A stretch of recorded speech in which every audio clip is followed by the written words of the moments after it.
Are we ready to roll? Yep, thank you. Well, hi, everybody. I am Karen, and I am an alcoholic. Hi, Karen. I'm delighted to be here, and I know everybody in this room here practically. And anyway, I heard the groups were small here, but I thank you so much for asking me because I appreciate the fact that you guys are really, you and Oscar, are trying to get this thing going again and being creative. I'm just excited about it to see Intergroup have some new blood, some new energy to.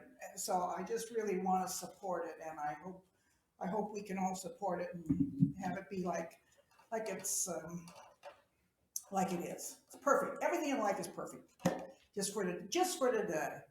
So anyway, thank you for asking me. And thank you, Rochelle. I asked Rochelle to be the speaker with me because I remember when she was struggling to get sober. And that's a fabulous thing of sharing our experience, strength, and hope with people when we go to meetings and we see them struggle. Not we don't enjoy it, but to see people, and because I know I would hear reports about how I was when I first got here, and I just love hearing those reports. I cannot believe. I think, oh God, did I do that really? And I guess I did. It doesn't make any difference. The fact is, I'm sober today, so it all works. But I want to say this now. I'm a free monster. I remember it wasn't fashionable for a while to mention that you went to Fremont, but nobody, you just kind of didn't talk about it. But it's very fashionable, very chic to have been a free monster. And I went to Fremont last night, and I had forgotten how much fun it was. It was crazy. It was crazy, but it was loud and funny and insane, and yeah, it was birthday night. And, no, it was a real hoot. I can't say I might be a while before I go back, but because I've been one of those that has said it's time that Fremont is retired, put to rest. It's done its duty. But after experiencing it last night, I take that back. It has a place. It has a place, and it's principles before personalities, and I love principles before personalities. It's one of my very, very favorite slogans or whatever, euphemisms, whatever we call them in this program, and I'm so grateful for all of them. But anyway, I just had to interject that about Fremont because Fremont's a big part of my story, a big part of it. Because I often say I wouldn't be sober today if it wasn't for Fremont. But okay, I'm born and raised Seattle, Washington. Lived as a child though in Alaska. My dad, we had a mine up in Cougar Rock Creek and up in Nome, and my aunt had a hotel in Nome, and so as a child was raised up there, and came back to came outside during those days. It was the olden days. You came outside. You just didn't get on an airplane. It was a project to get in and out because there's no boat. The boats would come in, and you would go out in the first of the spring, and you could go back and forth, and then when everything iced up, you didn't get back out again or in until the following spring. So it was quite a project. But anyway, lived there as a child, and then came back to the Seattle. And my dad was an alcoholic. My mother was an untreated Al-Anon, and it was not. She was a God lover. She sacrificed for us girls. You have no idea. Oh, please, Mom. But that's how it was. And she let us know quite regularly. But although in a lot of ways my mother did some really great things for my sister and myself, there was a lot of responsibilities for her. I was raised in a household that just wasn't quite right. Now I knew it wasn't right, but I didn't know why it wasn't right. It just wasn't right. And I knew it inside. Something was always there that this house is not right. And so the years as a child, I think a lot of kids grow up, I know, and then not everybody turns out to be an alcoholic, but I think that had a big influence on me as a child because of my growing situation. Like I say, my father was alcoholic, and he'd come down from Alaska, and Well, he'd come down always with a big pocket full of money, but we wouldn't see him for a couple of weeks while he would party in downtown Seattle. And then he'd come to the house and he'd stay. And I can't remember. As a kid, I can't remember how long he stayed, but he'd stay. And then there'd be the big fight, and he would go back up to Alaska again. And that's kind of, it was a repetition of it, kind of over and over, year in and year out of that. And well, there were times that he would stay in town, but it was always alcohol. The alcohol ruled, and that was one of the things that wasn't right in our house. Then in the house, my grandmother was blind, and there were some other issues there too. And it just was never comfortable. As a kid, I just was never comfortable. So anyway, my my dad, I'm sure, had a big influence on that with his alcoholism. Um, the and then I had my first drink. I remember and I got sick as a dog, just sick. Oh, I vomited all. I paid attention. You said yours because while mine was very similar, there was nothing fun and games about it. It wasn't ha ha, tee hee, isn't there? I having a good time. I got so sick, but I went and did it again. At that time, there was a Venetian Theater was up there at 15th and Pine, and then the Cottage. There was a restaurant named the Cottage. It was a big hangout for Seattle youth people. And my friends, I remember we used to go in there, and I went in there and I was drunk. And what was I, 15, 14, 15, something? I don't know, whatever I was. I wasn't old enough.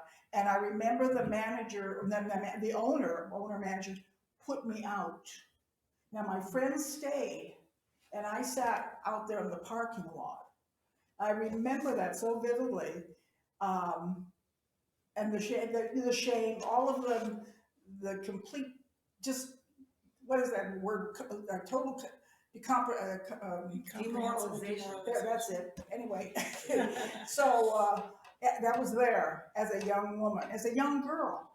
And there was not a clue. I went and did it again and again and again. And it never got any better. Well, yes, it got better. I learned how to drink. For years, of course, then I had to go through the juvenile detention. I got caught driving a car. Well, I didn't steal the car, but there was some issues about the ownership. It wasn't me who stole it. It was the guys in the back seat that stole it. And but I'm the one who went to the juvenile home. So anyway, I spent a little time in there too. Now that's when they wanted to put me into Grand Mound or whatever it was for girls down there in the south end of this Washington state. And my mother said no. That was labeled a incorrigible. I was an incorrigible at 16 years old. I didn't even know what that meant, and I looked it up, and it said beyond reform. Beyond reform. I just thought, when after I sobered up, I really thought about that. It bothered me, and I thought, really should take that word on. I do not think it was fair to label a child. And at 16, you're still a child. I was still a child. Incorrigible, beyond reform. Now that means there's no, why bother? There's no help for her. And that's kind of how it went from there. So therefore, I became a real juvenile delinquent. Now, I was never a bad juvenile delinquent per se. I didn't break windows or any of that kind of stuff. But I drank and smoked a lot of weed, and dealt a lot of dope. And I laugh about it now. I think, oh, if my mother had, she had no idea, had no clue what was going on. And I think about it and I think, oh my God, if I'd gotten busted at that time, I mean, I'd still be in jail. They would put me in some corner jail, cell somewhere, and I'd be a silly old lady sitting in a corner cell somewhere. What's she here for? I don't know, sold dope when she was 16. That's a time when there was no, there was no either or. You either were, I was incorrigible, I was beyond reform. So therefore, there was no help available. Well, anyway, I kind of grew out of that and went on to other things and continued on. But the alcohol, I don't think the alcohol got so bad until a little bit later when I was actually taught how to drink. Now I started drinking with when I was drinking cocktails. Um, Something with slow gin. I like that slow gin stuff, pink reddish, whatever it was. And then I went to Las Vegas. When I think of how bold I was, I really can't get over how bold I was. That was just damn the torpedoes, full steam ahead. And I went to Las Vegas. I had an aunt and uncle down there, and they were involved in the gambling industry. And I went down there and drinking my slow gin, whatever it was, I can't remember. It had gin in it. It was pink, red, I don't know. And they taught me how to drink scotch and soda, how to order scotch and soda. Oh, that was so cool. Cutty Sark, I think it was. And then what was it? Jim Beam. And I don't know. They were all, I look at the labels on scotch bottles and booze bottles when I do rarely go into a lounge and I see all these things. I don't even recognize any of the booze they sell anymore. Now the labels I drank no longer there. They're gone. There's all these other new things and all kinds of new drinks too that I've never tasted. Anyway, I could go on and on about drinking and all the episodes, but they're no different than anybody else's. I never went to jail. Guess I had my only episode in jail was my when I was a junior flip. Not that I shouldn't have gone, but there's no need of going into all that stuff. It's kind of silly. It was also dumb. I look back on my drinking and I think, Jesus, that was dumb. The whole thing was just stupid. Anyway, so I married my first husband and met him down Madison Park in Seattle down here. I saw these shoulders on the beach there, and I said, "Oh yeah, that's it. I'm in love." But that's how I base my relationships. Lots of whatever, lots of lust. That was about it. Anyway, we hooked up, and I had a lovely daughter out of that. We were married less than a year. Got a lovely daughter out of that deal. That was what my choices. I always made such horrible choices. Everything was on impulse. It was just for the moment, for the right now. Let's do it now. And but I got a lovely daughter out of the deal, who I love dearly. But anyway, and then that didn't work. Like I say, less than a year, long enough for her to be. Then I met my second husband, and who was basically a good guy, but he was a drug abuser. Now, I was drinking, but he was into drugs, and but he was a good provider, a good husband, and a good father. All of those other things. I mean, somehow or another, he balanced it all, and I balanced it all, and we just lived our nice little happy life of Susie Homemaker and good-looking husband, house, the whole 9 yards. We were a nice couple, and we're going down the highway of life and doing just fine. And then the wheels came off. And it hit the fan, or however you want to say it. So that day, I knew I was in trouble with booze. There was no doubt about it. My husband had already hinted to the fact that I might have an alcohol problem. And of course, there was big fights about that. And I remember one time we went to a cocktail party and I had one drink, and I announced when I got home, I said, did you know I had one drink?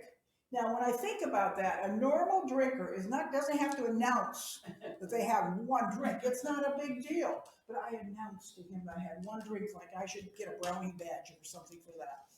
And I had my one drink. Okay.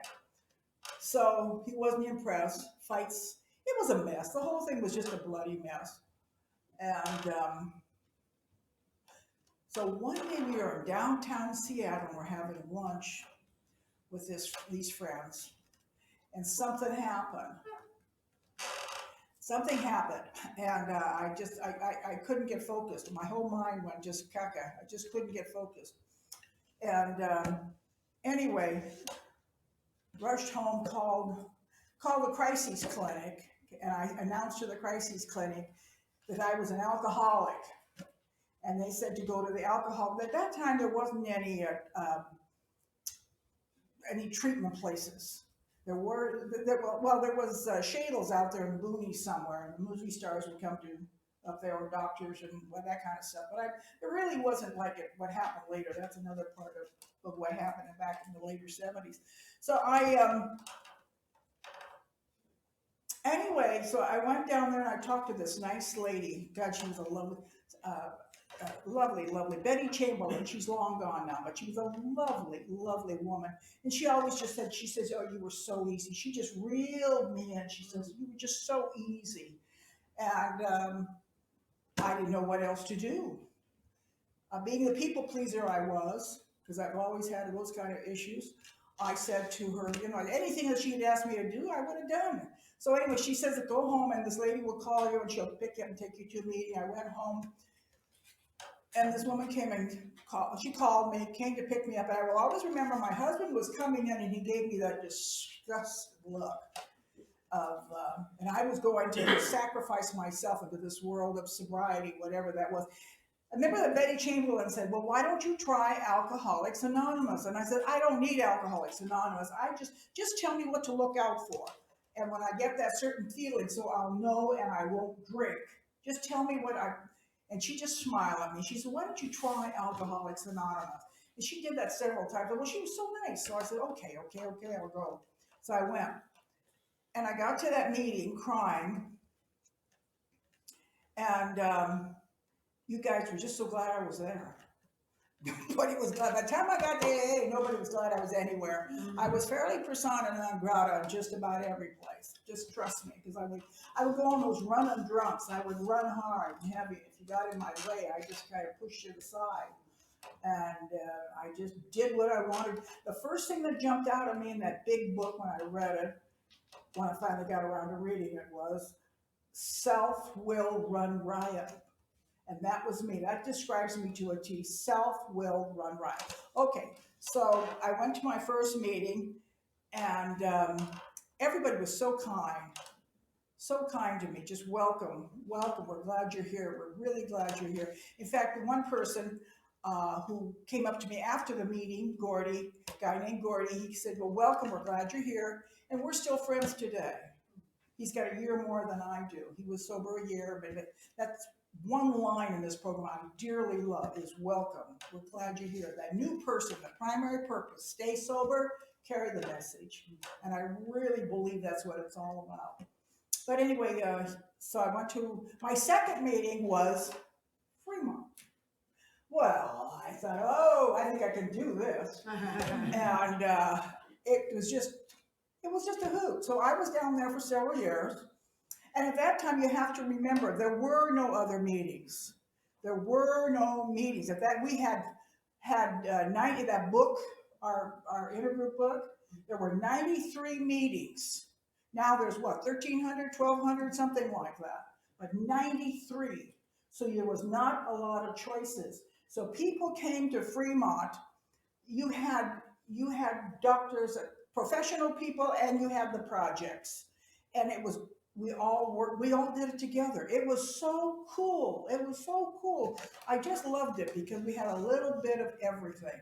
So I became a regular down there, and it worked into my daughter was still a little girl. And so it worked into my schedule real good. My husband was working, my daughter was just going to preschool. And so it worked. And I was very involved down there for several years. So one time I thought, well, I'll take my mother down so she can get the spirit, get the feeling, get all the Fremont. So I took my mother down there, and after the meeting I said, "Well, what'd you think?" She says, "I think it's time you were weaned away from this place." Well, she didn't get the spirit, but I got it, and that's what counted. So anyway, and it was time. I moved on after that. And I've been very involved in service for many. I've been sober well over half my life. So a lot of my story actually is not about the blood and gore of drinking. It's more or less about the joy of being sober.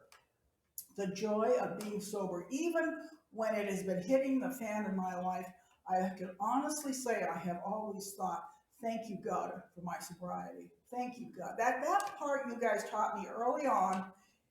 and I got it, and I have never lost that part. I don't care what is going on. I have been through doing life on life's terms, best I can, and have had the usual. I've had illnesses. I've had a lot of stuff. Anyway, um, but getting sober, I was very involved, and I truly believe in the service part of the program. I was introduced to service early. My first sponsor, you guys told me to get a nice lady sponsor, so I immediately got a long-haired hippie longshoreman. Yep, Frank Dwyer, but he was just what the doctor ordered. He really, truly was. Frank had an energy about him that was fabulous. He was very involved in service work. Service work was a big part of his program, and so he got me involved in service very, very early. And then along, well, I was sober maybe less than a year. He met a nice lady and fell in love, and he got married. So that was kind of the end of him being my sponsor. So I got another sponsor. My sponsor was Betty Laux. Until she died, she was my sponsor for about 36, 37 years, something like that. And we traveled all over the world together, as a matter of fact. We went to Europe to meetings. We went all over. We had a great time. Anyway, but she was not real big on service. To her, service was whatever. But she never stopped me or discouraged me from it. And I was very involved in service. And then there were some family issues that popped up, and I had to go back to them. You know, I often have muttered about, why am I a caregiver? Why do I have to always take care of everybody else? Blah, blah, blah, blah, blah, blah, blah, blah. In the meantime, always saying, thank you, God, for my sobriety, but I realize why I do it. I know it's an Al-Anon issue, which I will talk about in just one second, a little bit of Al-Anon there. But the important thing was, because I know how to do it so well. I do it so good. I came out of the chute taking care of people. I had no choice. I mean, in the situation at home, my mother needed help. I was the oldest, so therefore, I did it. Somebody had to do it because my father was either not there or drunk or whatever. So, and my mother had this blind grandmother and a cousin she had to take care of. So I was it. So I was well trained, and I still am well trained. I laugh about it, but I understand why I do it and how come, because it's just been ingrained on me since, like I say, since I came out of the chute. But so I was very involved in service, but I had to back out of service because of the issues of taking care of other people. And that's okay. First, I used to be a little resentful about that, but I'm not. I understand it just was what it was, and it's okay.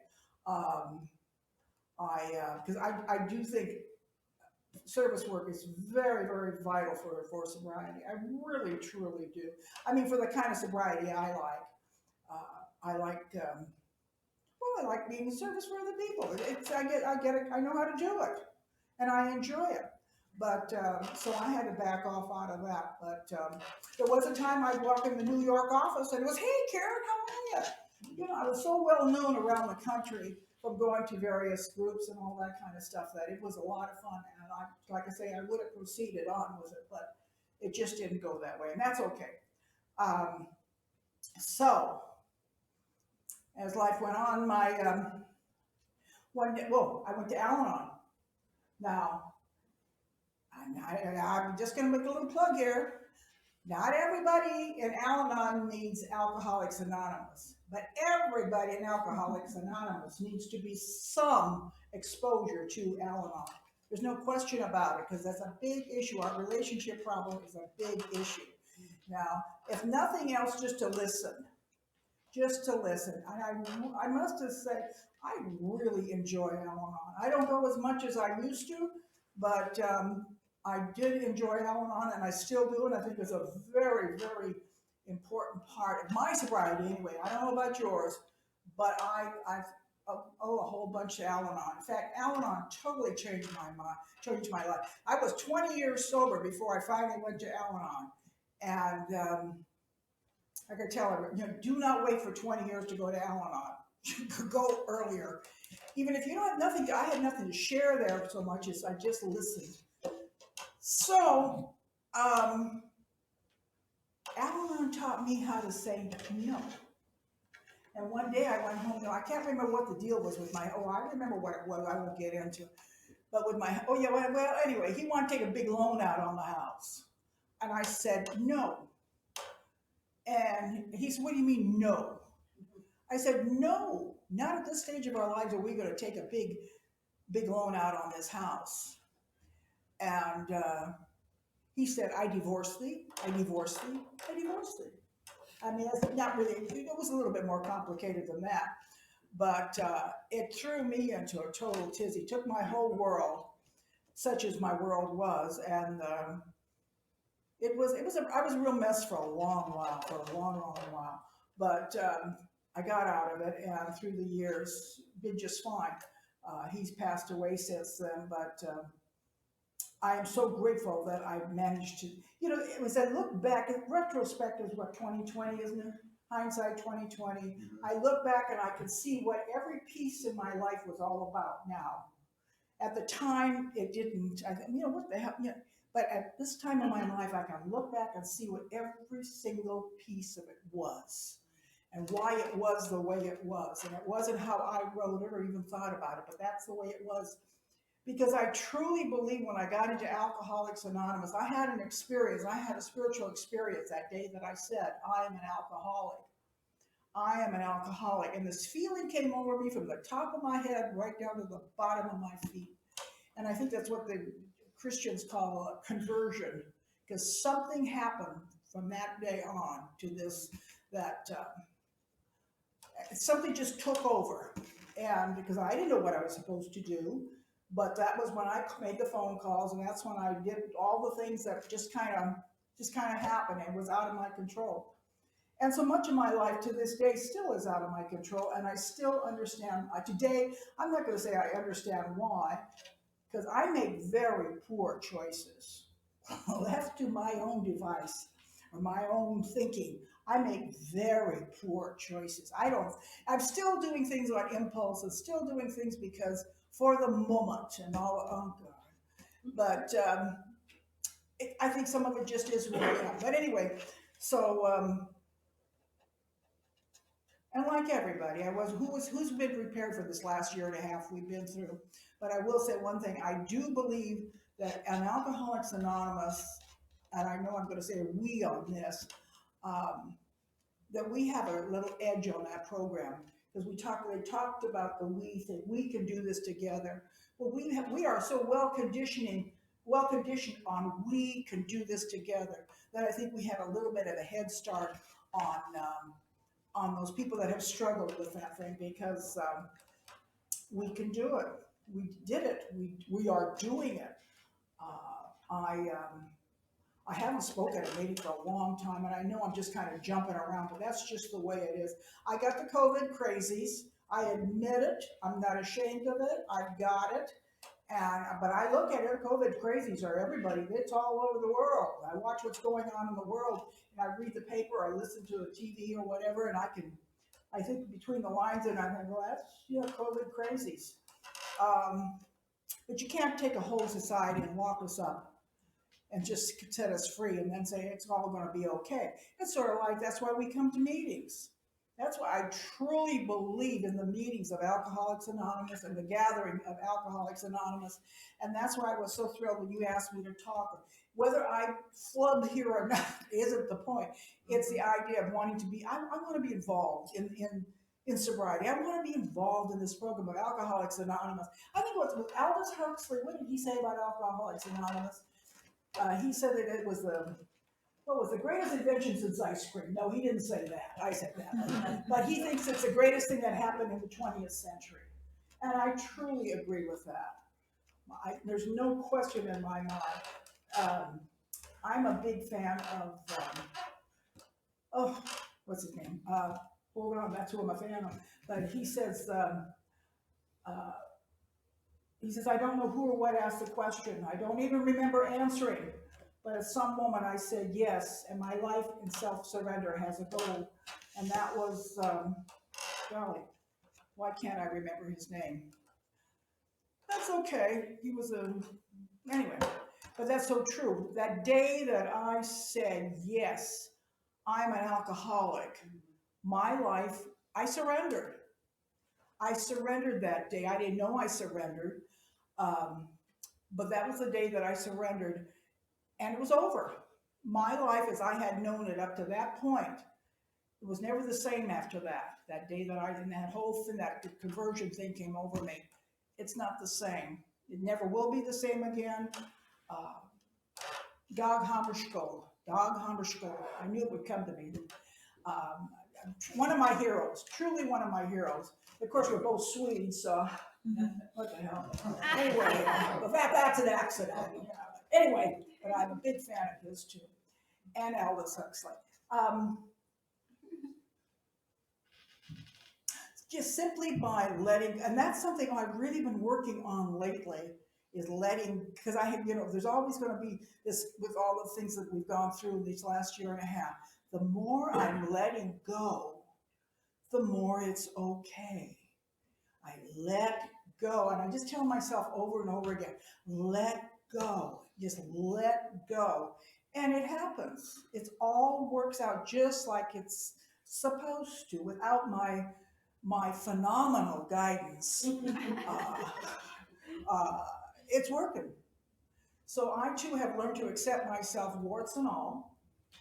I got a lot of warts, but there's some okay things about me too. I've gotten as I've gotten older, uh, and I feel what a privilege it is to have 50 years of sobriety. Oh, by the way, when I came into Alcoholics Anonymous wasn't even 50 years old. That was the year that Bill Wilson died, and 1971. I think he died in March, February of that year. And I came in June. And one day I said something, oh, well, he sent me to take his place. And oh, God, the people went crazy. I said, that's a joke. That's a joke. But anyway, some people, anyway. But when I think about that, and I had wonderful opportunity. I spoke in Montreal for the 50th anniversary. I felt that was really an honor. That's when I was well connected in New York and knew all those people and all that kind of stuff. And had that wonderful, wonderful privilege of speaking there. And I know I spoke a lot better. I better go listen to some of those tapes. I might feel better. But I've had some of the experiences that I have had in Alcoholics Anonymous, be it negative, positive. At the moment, I can see how it has developed developed my sobriety, me as an individual, and how it has just totally changed how I look at the world. It's a whole new ballgame, and I'm eternally grateful to have given a bigger perspective of the whole thing, because without Alcoholics Anonymous, number one, I'd be dead. And I personally believe it is a privilege to be here. Now, everybody here is a pretty well seasoned alcoholic, but it's a privilege. I say that to a new person, and I know they go, bleh. I would have gone bleh, maybe too, I don't know. But it's a privilege to be here, to be a member of Alcoholics Anonymous. And that's enough out of me. I think that's enough out of me. And I thank you for the privilege of being able to do this evening. And I'm so proud of you too. I'm just thinking in Austria. I'm just so proud of what's going on down here. Thank you. Thank you. Thank you.